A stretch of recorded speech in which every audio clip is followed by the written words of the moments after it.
the Russians and the Americans are cooperating in Syria. They have been from the very outset. They have a range of so-called deconfliction mechanisms in place, primarily to make sure that the air forces don't clash over Syrian skies. There's also a degree of coordination on the ground, especially in relation to tackling the extremist rebel groups, the Nusra Front and also the Islamic State group. But on your question about tackling Iran, I think that's a totally different proposition. Russia and Iran are nominal allies in Syria. They are both propping up the Syrian government in different ways. So in that sense, their interests are aligned. But however, it would be a mistake to think that their interests are totally aligned in Syria. For example, the Russians are not at all happy about the deployment of Iranian forces in certain parts of Syria, especially near the Israeli-occupied Golan Heights in the southwest, and also the fact that the Iranians appear to have a very long-term time frame in mind in terms of staying in Syria, that the Russians would like the Iranians to vacate at some point. Of course, the Russians themselves are going to stay forever.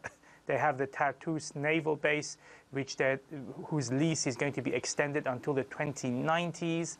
So really, the Russians are looking forward to staying in Syria for another 100 years. And they've, quite apart from Tartus, which they have had for several decades, they've also built new bases in Syria, notably the Al-Khomeynim, the air base. So there's a degree of Russian duplicity. And I think the Russians would be keen to accommodate some American demands. But if that means Iran has to totally vacate Syria, that's just not realistic. In fact, that's what the Russians said when the Israelis made similar demands. Okay. So what do you think the Syrian regime actually thinks of all this? In particular, this Russian-U.S. collaboration at this point?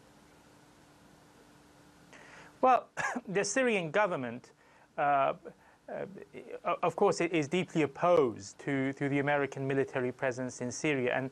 And let's not forget that presence is, strictly speaking, illegal, because it's a form of occupation, since the Syrian government hasn't given consent to the Americans to deploy in Syria. By contrast, the Syrian government has given consent to both Russia and Iran to deploy forces on Syrian soil. In terms of Russia-US cooperation, well, again, I must stress it's limited.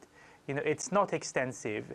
The Syrians would not necessarily be so concerned if it's limited to areas of which do not arouse a lot of sensitivity. For instance, tackling extreme rebel groups, negotiating over America's cooperation with the Kurdish forces, the so-called Rojava state. And also, I think the Syrian government takes heart from the actual reality on the grounds, and the fact that the Americans appear to have accepted that the Syrian government has prevailed in the civil war phase of the war. The Syrian government, over the past couple of years, has slowly but steadily retaken lost ground.